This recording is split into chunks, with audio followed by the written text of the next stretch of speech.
28, diz assim: todas essas coisas sobrevieram ao rei Nabucodonosor, ao cabo de 12 meses, passeando sobre o palácio real da cidade da Babilônia. Falou o rei e disse: não é esta a grande Babilônia que eu edifiquei para a casa real, com o meu poderoso poder e para a glória da minha majestade?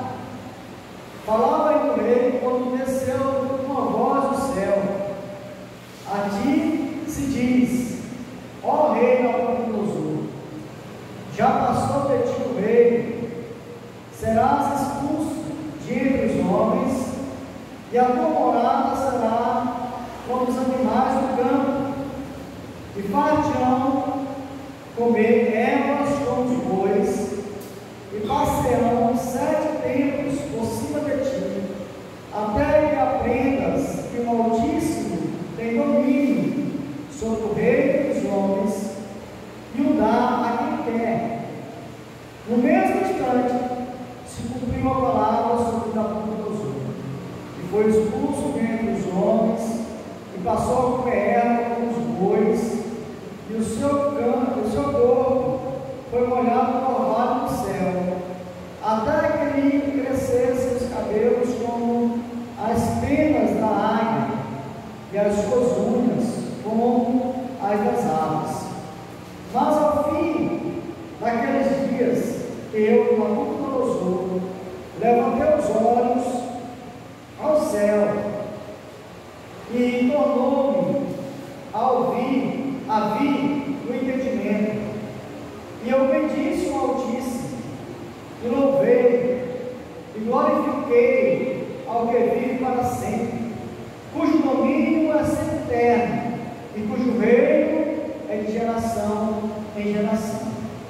Todos os moradores da terra são por ele reputados em nada, e segundo a sua vontade, ele opera como o exército do céu, e os moradores da terra, não há quem possa deter a mão, nem dizer: que fazes? Tão logo me tornou a vir o entendimento, também para a dignidade do meu rei, tornou-me a vir a minha majestade, o meu resplendor. Buscavam-me os meus conselheiros e os meus grandes. Fui restabelecido o meu reino, e a mim se me ajudou extraordinariamente grandeza.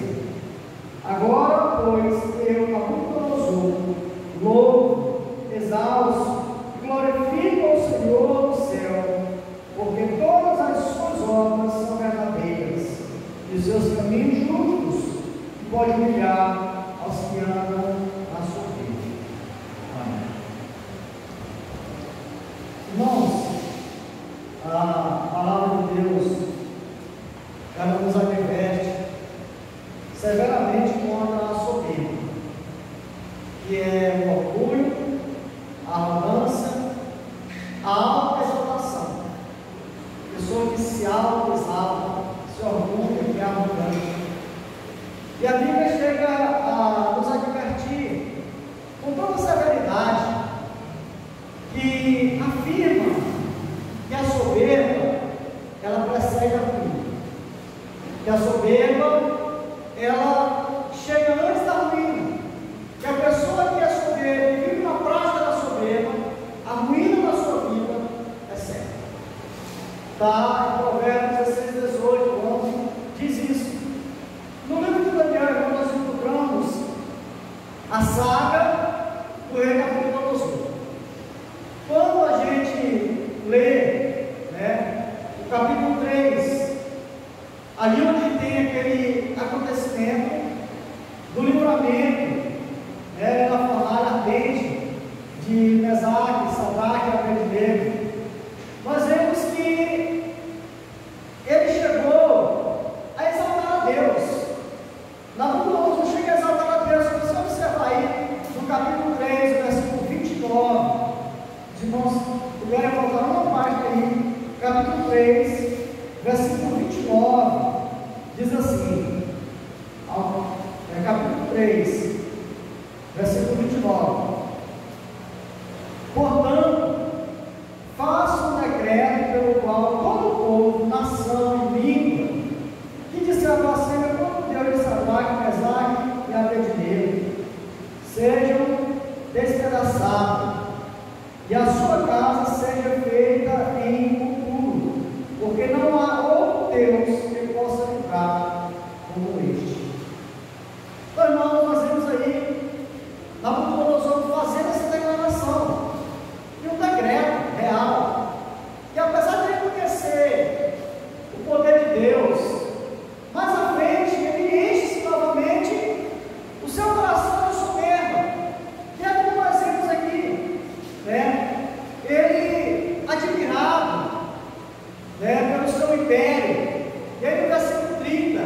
não é esta grande Babilônia que eu edifiquei para a casa real, com Deus o poder e para a glória da minha majestade.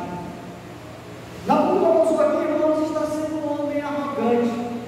Ele está exaltando-se a si mesmo. Ele está exalta-se em voz alta ali, audível a todos, dizendo: olha, essa é a grande Babilônia que eu edifiquei para a casa real, com o meu poder, para a minha glória, para a minha majestade, para a glória da minha majestade. Então ele se exalta, ao invés de dar glória a Deus. Então, irmãos, tudo isso acontece antes, depois que ele tem aquela visão do sonho. E aí ele tem um sonho de uma grande árvore, né, grande, frondosa, em que os passarinhos semeavam, os animais, as pessoas se alimentavam. E aí esse sonho perturba ele, e ele vai, chama os magos, adivinhadores, ninguém consegue interpretar o sonho para ele. Então ele chama Daniel, e Daniel interpreta aquele sonho, e dizendo: olha, tudo isso que vai acontecer nessa árvore grande, essa árvore do Senhor. E essa árvore foi mandada a ser cortada. Foi mandada a ser cortada. E deixada somente o tronco com as suas raízes. Isso vai acontecer com o Senhor. E ainda que vai advertir ele: olha, melhor o Senhor se arrepender dos seus pecados, agir com justiça, com prudência, tratar as pessoas pobres de forma igualitária. Mas aí, depois desse acontecimento, nos diz aqui no texto que um ano depois, 12 meses depois, ele faz essa declaração de uma soberba, de um homem soberbo, exaltando o seu poder, exaltando o seu domínio. Ele, irmãos, era a causa, que ele, como ele diz, ele era a causa, o meio e o fim de tudo que aconteceu no seu reino. Um homem soberbo, eu edifiquei pela força do meu poder, para a glória da minha majestade. Então ele era a causa, ele era o meio e a finalidade de tudo que aconteceu no seu reino. Tudo girava em torno da realeza imperial. E a soberba, irmãos, precede a ruína. A alta exaltação torna o homem cego. A alta exaltação torna o homem cego para enxergar as coisas ao seu redor e reconhecer que é a mão de Deus. Ele acha que tudo é pelo seu poder. Ele acha que ele é melhor do que os outros, é melhor do que os demais. Então a alta exaltação torna o homem cego, tolo, endurecido, sem humildade em seu coração. A prosperidade, irmãos, não é a garantia contra a adversidade. Babilônia era a mais rica e poderosa cidade do mundo naquela época. Não existia cidade mais rica e poderosa. E aqui eu quero dar algumas descrições, algumas informações sobre a cidade. Aquela cidade, irmãos, ela tinha 96 quilômetros de muros. 96 quilômetros de muro ao redor dela. Esses muros eram tão largos, eram muros de 25 metros de largura. Imagina a largura desses muros, 25 metros de largura. Nós fazemos um número aqui com 20 centímetros de largura, mais de 20 centímetros, por revolver. 25 metros de largura. A cidade tinha 25 portões de bronze, bem protegida, com uma imagem de Marduk, que era o Deus, o grande templo que tinha naquela cidade, uma estátua com 22,5 kg de ouro. 22,5 kg de ouro naquela estátua. E havia mais de 50 templos dentro da cidade, e se não era Deus aquele dedicado a Marduk. Então Nabucodonosor, irmãos, era rei dos reis na sua época também. Um grande conquistador e um grande construtor também. A cidade estava cheia de prédios, palácios e templos. Uma cidade exuberante. Lá estava também os jardins suspensos. Havia ali o jardim suspenso, uma das 7 maravilhas do mundo antigo. Uma das 7 maravilhas era o jardim suspenso da Babilônia. E foi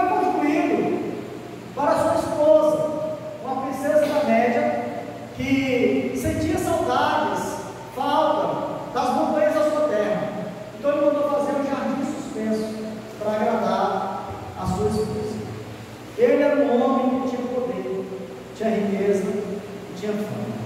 Seu reino era glorioso e um reino muito extenso, muito grande. Ele havia conquistado muitas coisas. Mas, irmãos, as nações, por mais poderosas que são, elas não são nada, elas não passam um pingo, um pó, um vácuo diante de Deus. Não são nada.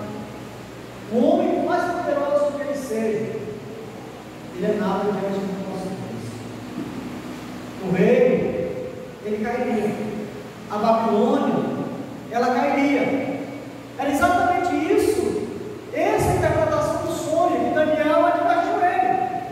Olha, essa árvore frondosa e grandiosa é o Senhor, é o Senhor, é o reino, né? Essa árvore vai ser cortada, você vai ser expulso, e aí ele tem toda a descrição. Ele seria expulso do palácio, ele iria comer com os animais. Imediatamente, quando Nabucodonosor ele profere essas palavras soberbas, imediatamente ele foi punido por Deus e ficou louco, ficou totalmente louco, foi expulso do palácio e ficou comendo com os animais, comendo capim, pegando o sereno da noite, vivendo no campo como animal durante 7 anos. Não foi uma semana, 7 anos, 7 tempos, está dizendo aí, tem 7 anos. Mas ao fim daquele terrível castigo, Nabucodonosor, ele teve o seu entendimento de volta. Ele teve o seu entendimento de volta. E é isso que ele declara aí no versículo 37. Quando ele tem entendimento de volta, ele diz, versículo número 87, agora, pois, eu, Nabucodonosor, louvo e exalto, glorifico o Rei do céu, porque todas as suas obras são verdadeiras, e os seus caminhos justos e poderosos. Justos pode olhar aos que andam na sua vida. Irmãos, Nabucodonosor, ele recupera tudo, sua consciência, sua coroa, seu posto de rei. Ele tem tudo em dobro, ele recebe tudo com maior grandeza, ele é posto novamente em poder.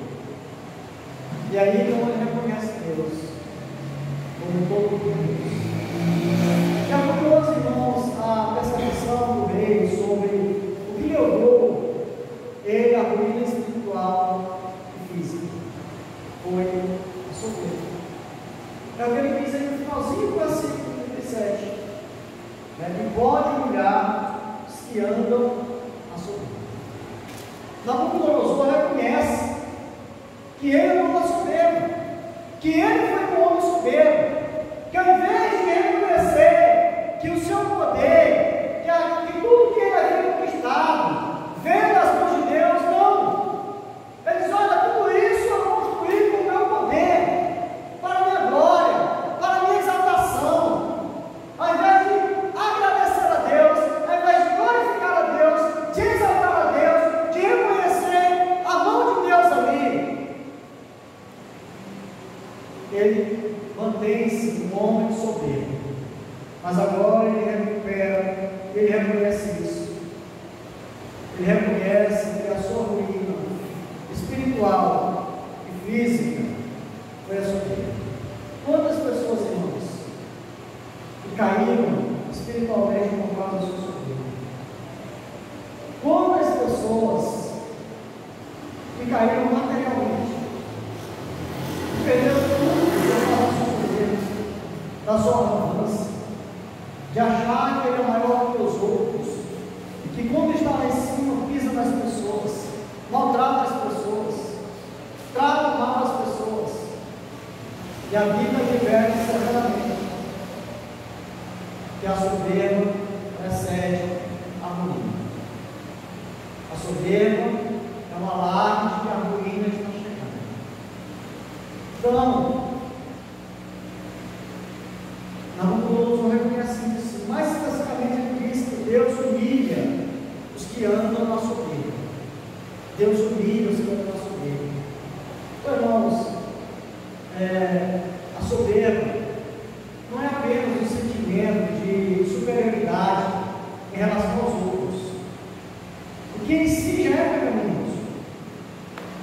Essa soberba ainda não é considerada punida, mas que ele tolera. Mas a soberba, irmãos, na sua raiz mais amarga, ela é mais do que isso. A soberba é a mentirosa percepção de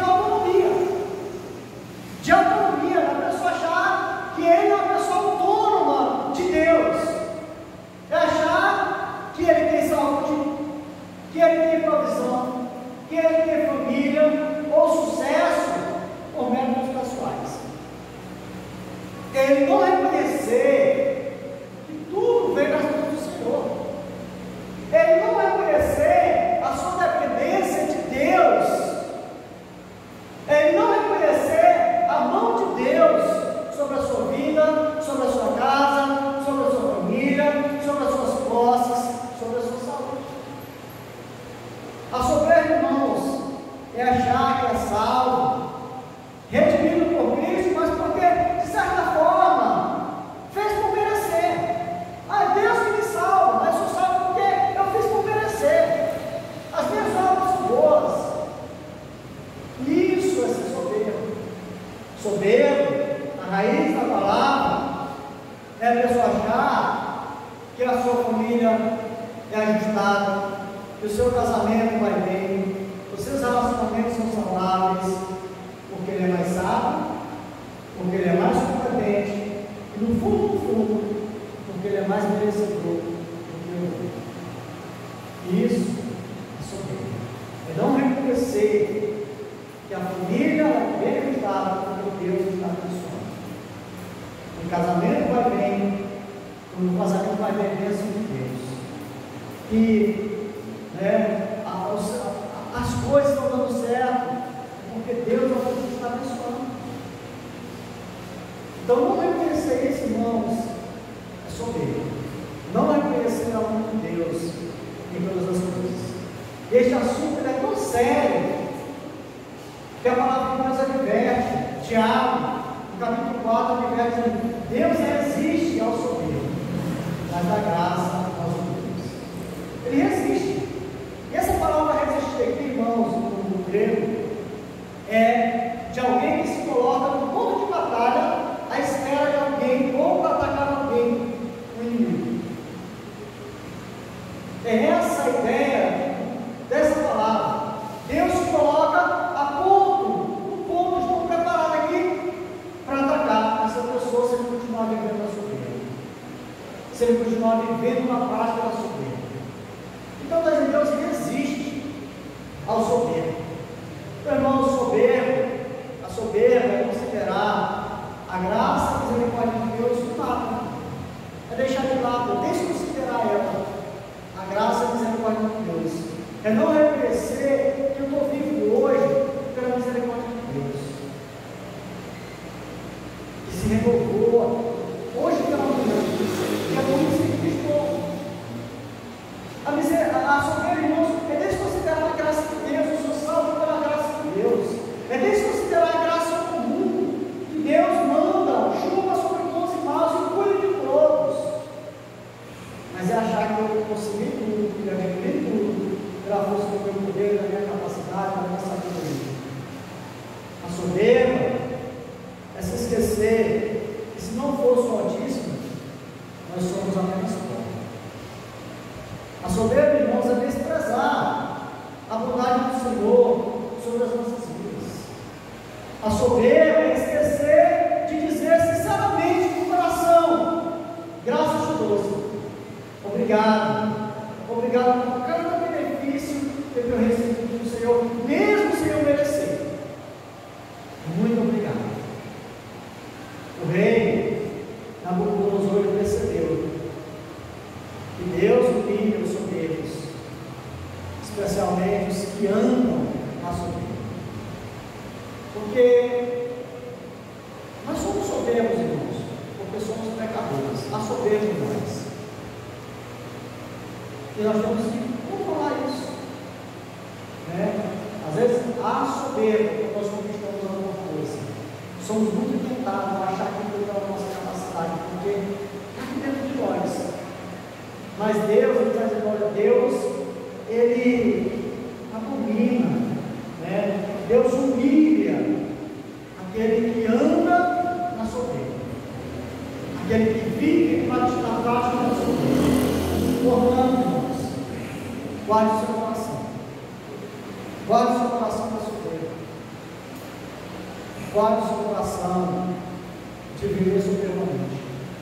Peça ao Senhor humildade e sincero quebrantamento, para que saiba que se a vida, salvação, família, provisão ou qualquer outro benefício enchendo o seu dia é a mão de Deus.